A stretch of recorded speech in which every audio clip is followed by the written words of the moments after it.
नमस्कार, मैं हूं रविरंजन। आप देख रहे हैं लाइव बिहार। लाइव बिहार पर हर रोज एक वरिष्ठ पत्रकार के साथ आज के सबसे खास मुद्दे पर बातचीत करते ही हैं। तो आज हमारे साथ हैं वरिष्ठ पत्रकार कुमार दिनेश और बातचीत का मुद्दा है भारतीय जनता पार्टी धीरे धीरे बदल रही है। क्या भारतीय जनता पार्टी बिहार में कुछ नया करना चाहती है? क्या भारतीय जनता पार्टी बिहार में अकेले सत्ता में आना चाहती है? ये सब बातें इसलिए कही जा रही हैं कि पार्टी ने बिहार में एक नई शुरुआत की है।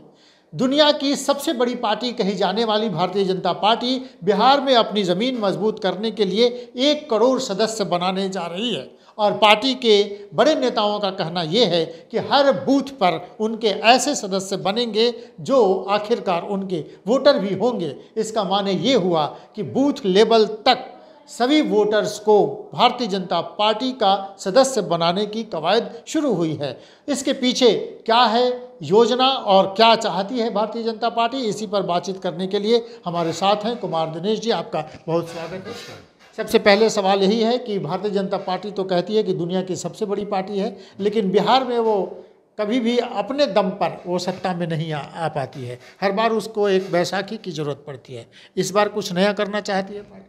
बिल्कुल, उन्होंने जो अभियान शुरू किया है उसका मनोवैज्ञानिक असर हो सकता है, कार्यकर्ताओं पर असर होगा और बिहार की जनता को एक वो मैसेज देना चाहते हैं कि हम एक बड़ी पार्टी के रूप में, और एक बार दरअसल इसके पीछे वो मैसेज यही देना चाहते हैं कि एक बार हमको स्वतंत्र रूप से मौका देकर देखिए, ये कहना ये चाहते हैं। और कार्यकर्ता और वो सदस्यता अभियान वगैरह ये सब तो पार्टी का एक राजनीतिक उपकरण है और इसी के जरिए वो अपनी छवि या अपना मैसेज देना या आत्मविश्वास कार्यकर्ताओं में बढ़ाना, जनता में एक बड़ी पार्टी का आभास पैदा करना, ये सब अपनी जगह है।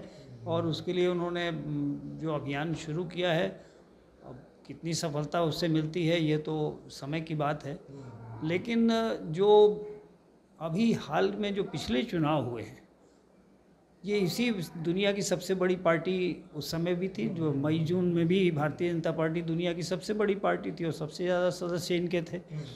लेकिन सबसे बड़ी पार्टी थी, लेकिन चुनाव में परिणाम क्या आया? वो कार्यकर्ता वो बहुत संवेदनशील स्थानों पर वो हार गए। उनकी 32 सीटें कम हो गई, विपक्ष की 107 सीटें बढ़ गईं। तो एक नंबर्स कार्यकर्ताओं की लिस्ट में 1 करोड़ या 2 करोड़ कर लेना एक अलग बात है, ये छवि का मामला है। लेकिन वो जमीन पर व्यावहारिक रूप से वोट में बदलना, और जो 101 करोड़ कार्यकर्ता हैं उसमें अगर वो घर बैठने वाले ज़्यादा हैं तो उसका कोई व्यावहारिक महत्व नहीं है। तो मुझे लगता है कि एक छवि निर्माण के लिए या अपने भीतर आत्मविश्वास को फिर से पार्टी जगाना चाहती है और जनता में संदेश देना चाहती है। लेकिन अब ये संदेश कहाँ तक पहुँचता है ये अलग बात है। एक और बात है कि दूसरी पार्टियां इस तरह से सदस्यता अभियान को लेती नहीं है जिस तरह से बीजेपी लेती है, और बड़ी माने ट्रेंड कार्यकर्ता उनके हर बूथ तक जाते हैं। पन्ना प्रमुख बनाने की बात पिछली बार अमित शाह ने की थी और पन्ना प्रमुख बनाए भी गए, लेकिन वो ज़मीन पर जब उतरना होता है, पिछले चुनाव में भी हम लोगों ने देखा कि पन्ना प्रमुख फेल हो गए। दूसरी पार्टियां ये कवायद नहीं करती हैं, लेकिन वो अच्छा वोट उनके बूथ तक उनके वोटर जाते हैं और वो लंबी लाइनों में लग जाते हैं। भारतीय जनता पार्टी ये क्यों नहीं कर पाती? भारतीय जनता पार्टी इसलिए नहीं कर पाती है और अभी तक नहीं कर पाई है कि इस पार्टी का चरित्र और चाल चरित्र चेहरा जो पहले अलग था अब वो उस तरह का रहा नहीं। बहुत सी बातों में भारतीय जनता पार्टी ने दूसरे दलों की तरह व्यवहार करना शुरू किया, लेकिन बहुत सी बातों में जो दूसरे दलों से सीखनी चाहिए थी वो नहीं सीखी। जैसे कि नाम अगर लिया जाए तो राजद के कार्यकर्ता हों या विशेष करके जदयू के कार्यकर्ता हों, तो जदयू और राजद के कार्यकर्ता जब उनकी सरकार होती है तो उसके आम कार्यकर्ता को भी ये आभास होता है कि हम सत्ता में हैं। वो अगर थाने चले जाएं, ये पुलिस स्टेशन चले जाएं, अस्पताल चले जाएं, तो उसके कार्यकर्ता को जो रिस्पांस शासन की विभिन्न इकाइयों से मिलता है, चाहे वो थाना हो, चाहे पुलिस स्टेशन हो या कोई सरकारी दफ्तर हो, अगर वो राजद का कार्यकर्ता है तो उसके को लेकर के प्रशासन का रिस्पांस दूसरा होता है कि ये सत्ता में है। लेकिन भाजपा का कार्यकर्ता चाहे सत्ता में हो चाहे विपक्ष में हो, उसको लेकर के किसी अधिकारी या किसी ऑफिस में, सरकार के ऑफिस में, चाहे किसी अधिकारी के सामने भाजपा के कार्यकर्ता को कोई तवज्जो नहीं मिलती है। अच्छा, ये कल्चर एक ज़माने में कांग्रेस की बड़ी थी कि कांग्रेस का जिला अध्यक्ष भी एक कैबिनेट मंत्री की तरह उसकी ताकत रही। बिल्कुल आपने सही कहा। और देखिए कि भारतीय जनता पार्टी पिछले 10 साल से केंद्र में सत्ता में है और लगभग 15 साल से बिहार में भी सत्ता में है। तो इन दोनों का अनुभव देखते हैं। बाकी राज्यों में भी भारतीय जनता पार्टी की सरकारें आती और जाती रही, लेकिन हम केवल 10 साल की बात करें और इधर के 15-20 साल की बात करें और उसके पहले कांग्रेस की सरकारों की बात करें, तो कांग्रेस के कार्यकर्ता, कांग्रेस ने अगर 65 साल राज किया देश पर, तो उसकी तो कोई खास बात रही हो। या राजद का अगर जनाधार इतना तगड़ा है बिना ये सदस्यता अभियान किए और इस तरह के जो, जिसको मैं कहूँगा कि ये सुपरफिशियल चीज़ें हैं, ये केवल एक माहौल बनाने की चीज़ें हैं, ज़मीन पर इसका असर नहीं है। इसीलिए आपने कहा कि दूसरी पार्टियों में सदस्यता अभियान नहीं चलता है, लेकिन उसके समर्थक काफ़ी उत्साह के साथ वोट करते हैं, पक्ष में जो उस पार्टी को जिताने की कोशिश करते हैं, लेकिन वह आक्रामक उत्साह जो है भारतीय जनता पार्टी के कार्यकर्ताओं से समाप्त हो गया है। वो इसलिए समाप्त हो गया है कि भाजपा के कार्यकर्ता को ये नहीं लगता है कि पार्टी सत्ता में है तो वह भी अपने को सत्ता में भागीदारी फील करे, वो उसको कोई अलग ट्रीटमेंट मिले। अगर वो किसी सरकार के किसी ऑफिस में जाए, किसी केंद्र सरकार के ऑफिस में जाए, या तो उसको कोई अलग ट्रीटमेंट नहीं मिलता है, या उसके लिए कोई भाजपा का संगठनात्मक पदाधिकारी या प्रशासन में उनके सरकार के मंत्री उनके लिए कोई फ़ोन करने को तैयार नहीं है, तो उसको कहाँ से ट्रीटमेंट मिलेगा। आप बनाया करिए सदस्य, लेकिन जब तक आप उसके साथ खड़े नहीं होंगे तो उसको उसका आत्मबल नहीं बढ़ता है। आप ये चीज़ जदयू के साथ भी है, जबकि जदयू और भाजपा साथ साथ रहते हैं सत्ता में, हमेशा ही रहे हैं, कुछ दिनों के लिए छोड़ दें तो जदयू के कार्यकर्ताओं को ठेके में कहीं ठेकेदारी मिल रही है, उनके कार्यकर्ता अगर दफ्तर में जाते हैं तो उनको एक अटेंशन मिलता है, लेकिन उसी सत्ता में बीजेपी शामिल है, उसको नहीं मिलता। बिल्कुल, तो बीजेपी के कार्यकर्ता एक अनाथ भाव में जी रहे हैं। उनके पीछे कोई सरकार खड़ी नहीं होती, उनके पीछे उनकी पार्टी का विधायक, उनकी पार्टी के संगठन मंत्री, उनके पार्टी के अध्यक्ष, भारतीय जनता पार्टी का संगठनात्मक नेतृत्व और सरकार में उनके प्रतिनिधि जो हैं वो किसी भी स्तर पर अपने कार्यकर्ता के साथ उनके सुख दुख में खड़े नहीं होते हैं।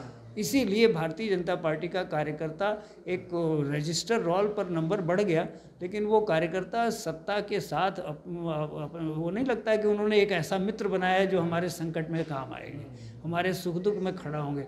आप किसी कार्यकर्ता के घर शादी समारोह में चले जाइए या मृत्यु भोज में शामिल, ये कोई बात नहीं हुई, लेकिन उस कार्यकर्ता के घर में कोई बीमार है, उसकी दवा का इंतज़ाम हो रहा है कि नहीं, उसके घर में कोई बेरोजगार है, उस बच्चे को नौकरी मिल पा रही है कि नहीं, उसको नौकरी के लिए कहाँ जाना चाहिए, आपको किसी को कहने की ज़रूरत है तो उसको आप कहें, बाकी वो पात्रता पूरी करे वो, तो आप उसकी कोई चिंता नहीं कर रहे। इसलिए ये चिंता क्यों नहीं करते। अच्छा, आप देखें तरारी में पिछली बार विधानसभा चुनाव लड़े कौशल विद्यार्थी, वो विद्यार्थी परिषद के पुराने कार्यकर्ता रहे, चुनाव लड़े और उनको 16-17 हज़ार या 13 हज़ार जो भी वोट आया, लेकिन इस बार उन्हीं के विरोधी रहे जिनके खिलाफ वो चुनाव लड़े। सुनील पांडे को पार्टी में शामिल कर लिया गया और कौशल विद्यार्थी को दरकिनार कर दिया गया। अब आप देखेंगे कि क्या मैसेज पार्टी कार्यकर्ताओं में जाएगा।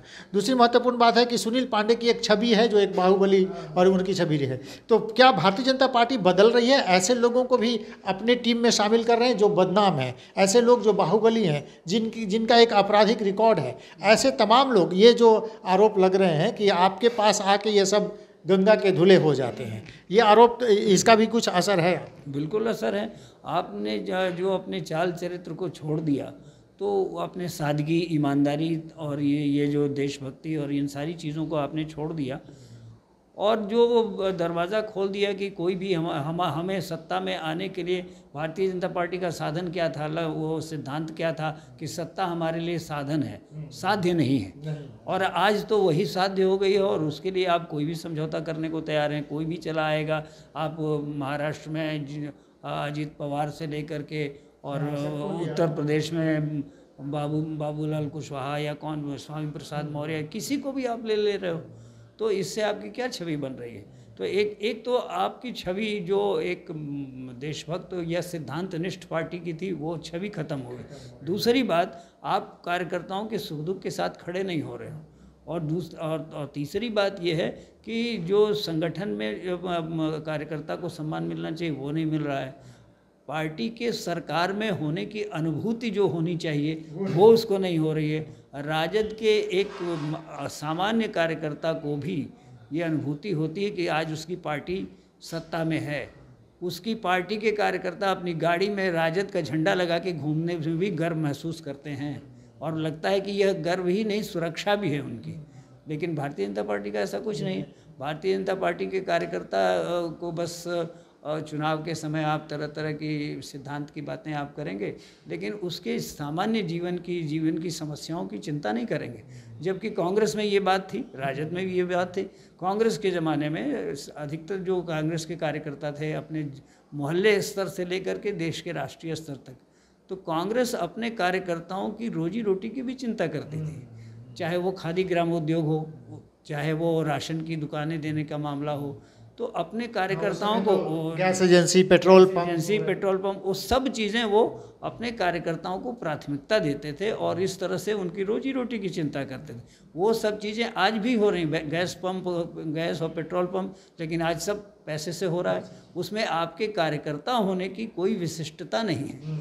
आप बिना कार्यकर्ता हुए भी अगर उसकी जो शर्तें हैं या उसकी जो डिमांड है जो वाइट में या ब्लैक में जो भी डिमांड आप पूरी कर सकते हैं, तो आप पंप के मालिक हो सकते हैं, गैस एजेंसी ले सकते हैं। लेकिन भाजपा के कार्यकर्ता हैं, इस आधार पर उनको कोई विशिष्ट लाभ हो ऐसा नहीं होता है। एक ये दिलीप जायसवाल ने शायद इसीलिए उन्होंने अध्यक्ष बनते ही ये कहा कि कार्यकर्ताओं की चिंता करेंगे और हर कार्यकर्ता तक पहुंचेंगे, उनकी बात सुनी जाएगी, कही जाएगी। कारण तो यही लगता है कि इन्हीं कारणों से पार्टी की चिंता बढ़ी है कि कार्यकर्ता उनसे विमुख हो रहे हैं। नहीं, उन्होंने एक बयान दिया है, ये बस बयान है, स्वागत योग्य है बयान। ये बयान दिया है तो अच्छी बात है, लेकिन वो चिंता करते हैं, माने क्या करेंगे? अभी तो मैंने देखा कि अभी चुनाव बीता है, 4 जून को रिजल्ट आया है। इस 2 महीने से कार्यकर्ता लगे थे और जो कार्यकर्ता जी जान से लगे थे उनके घर में क्या समस्या है नहीं है उनकी बात तो छोड़ दीजिए। आप सम्मान का मतलब क्या करते हैं?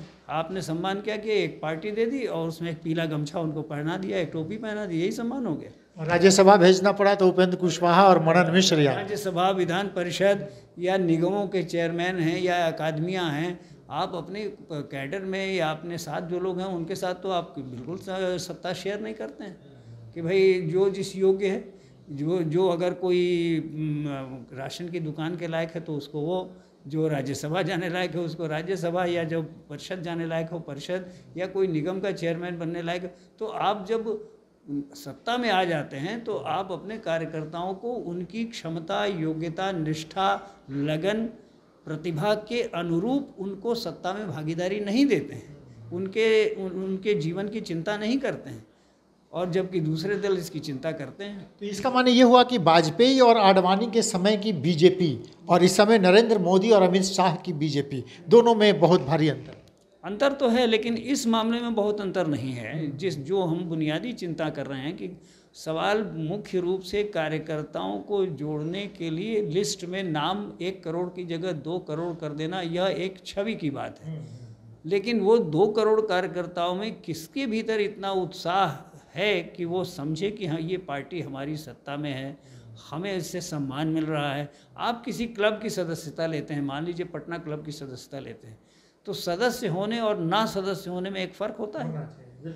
तो जो अगर आप वहाँ मेंबर हैं तो बहुत सी चीज़ें रियायतें मिलती हैं, आपको प्रवेश आसानी से मिलता है, कुछ बातें हैं, और अगर आप मेंबर नहीं हैं तो प्रवेश नहीं मिलता है। तो भारतीय जनता पार्टी के सदस्य होने से भारत के आम नागरिक को कहाँ विशिष्ट अनुभव होता है, ये भारतीय जनता पार्टी के लोग बताएं। कहाँ विशिष्ट अनुभव आप कराते, उनको विशिष्ट अनुभूति आप नहीं दे पा रहे हैं। और इतनी भी अनुभूति अब नहीं रह गई भारतीय जनता पार्टी के कार्यकर्ता होने में कि वो वोटिंग के दिन उत्साह से वोट दाने खुद चला जाए। और वो भी एक दौर था जिस समय भारतीय जनता पार्टी अपने जनसंघ वाले स्वरूप में थी, तो उस समय सत्ता में नहीं थी, लेकिन उस समय कार्यकर्ताओं में इतना उत्साह था, वो इतना अपनापन था, उस समय की पार्टी के लोग इतना सुख दुख में खड़े होते थे कि मतदान के दिन हर व्यक्ति न स्वयं वोट देता था, न केवल, बल्कि मोहल्ले में चाचा ताऊ वोट दिए कि नहीं दिए ये चिंता करके वोट दिलाते। आज कहाँ वो चिंता है। अच्छा, कोई जाति का भी सवाल है क्या कि भारतीय जनता पार्टी पर ये आरोप है या ये तोहमत लगती है कि वो केवल सवर्णों की पार्टी है? दूसरा, ये किसी खास जाति वर्ग का, ये आरक्षण के विरोधी लोग हैं, और ये एक तोहमत लग गई है जिसके कारण उसके नज़दीक लोग नहीं जाते। नहीं, देखिए ये आरोप तो बिल्कुल, ये आरोप तो सही नहीं है। मैं भारतीय जनता पार्टी के कार्यकर्ता मैं उसका कोई प्रवक्ता नहीं हूँ, लेकिन मुझे ये लगता है कि ये विपक्ष का आरोप सही नहीं है कि वो सवर्णों की पार्टी है। यह एक आरोप है, बल्कि इस तरह से जो विपक्ष की पार्टियां हैं वो स्वयं को धोखे में रख रही हैं कि भारतीय जनता पार्टी ने अपने संगठन में जितना सामाजिक न्याय और जितना मंडलाइजेशन कर लिया है, यही कारण है कि वो किसी पिछले लोकसभा सीट में अगर 30 सीटें पा रही है या सत्ता में है, तो उन्होंने सामाजिक न्याय का बहुत ध्यान रखा है। इसलिए वो आरोप लगाने के लिए तो आप कोई भी आरोप लगा सकते हैं, तो ये तो सवर्ण वाली बात तो जस्ट आप किसी को आरोप लगा दीजिए। आपको क्या लगता है कि कभी ऐसा समय आएगा क्या कि बिहार में भारतीय जनता पार्टी अपने बलबूते सरकार में आ जाए? तो बिल्कुल आ सकती है, ये तो हर पार्टी जो भी है, जन स्वराज भी पार्टी है, हर पार्टी अपना प्रयास करती है, वो भी आ सकते हैं। संभावनाओं की बात है, और राजनीति तो संभावनाओं का ही खेल है, तो संभावनाओं की बात तो है, वो भी आ सकते हैं, लेकिन उनको बहुत सारी चीज़ें करनी होगी। जैसे अब उनको बिहार में अभी तक ये सवाल है कि बिहार में भारतीय जनता पार्टी की अपनी वैचारिक संस्कृति से जन्मा हुआ कोई ऐसा व्यक्ति नहीं है जो बिहार में इनको पूर्ण बहुमत मिलने पर योगी जैसा मुख्यमंत्री दे सके। ऐसा कोई आज तक नहीं हो पाया। आप कह रहे हैं कोई करिश्माई नेतृत्व नहीं है? करिश्माई शब्द तो मैं नहीं कहूँगा, बिल्कुल ये करिश्मा की बात नहीं, लेकिन विश्वसनीय, और जो है जिसको देखने से, जिसको सामने रखने से लगे कि ये व्यक्ति अगर भारतीय जनता पार्टी का मुख्यमंत्री बनता है तो ये बढ़िया प्रशासन देगा, एक सुशासन देगा, ईमानदारी होगी, वो राष्ट्र प्रथम की भावना से काम करेगा, वो जाति की सभी जातियों में समन्वय करेगा लेकिन जातिवाद नहीं करेगा। ये विश्वास, ये भरोसा पैदा करने लायक नेतृत्व तो आज तक भारतीय जनता पार्टी बिहार में पैदा नहीं कर पाई है। इसका कारण क्या है? इसका कारण तो पार्टी के लोग ही इस पर चिंतन करें तो अच्छा है, लेकिन एक कारण जो एक पार्टी के बाहर से या उस पार्टी को थोड़ा करीब से या विशेष रूप से देखने की वजह से जो मुझे लगता है कि कई अवसरों पर पार्टी अपना नेता गढ़ने में चूक गई। ऐसा नहीं है कि जो लोग शीर्ष पर बैठे हैं वो गलतियां नहीं करते हैं, ऐसा नहीं है, गलतियां मनुष्य हैं, उनसे भी गलतियां होती। तो मुझे लगता है कि भारतीय जनता पार्टी ने कुछ पिछले 10 वर्षों में अपना नेता खड़ा करने के कुछ अवसर गंवा दिए, और अवसर तो एक बार जब चूक जाता है आदमी तो दोबारा अवसर बार बार दस्तक नहीं देता है। जैसे मैं उदाहरण के रूप में ये कहूँगा कि ये कौन सी ऐसी बात है कि राष्ट्रीय जनता दल जिसको तेजस्वी यादव को कह देता है कि मेरा मुख्यमंत्री यही होगा और सब लोग मान लेते हैं और वो नेता प्रोजेक्ट हो जाता है। कहाँ उनकी पढ़ाई लिखाई, उनका अनुभव, वो पहली बार जीतते हैं और डिप्टी सीएम हो जाते हैं। तो परिवारवादी पार्टी की यह कमज़ोरी हो सकती है, लेकिन कभी कभी यही खूबी हो जाती है।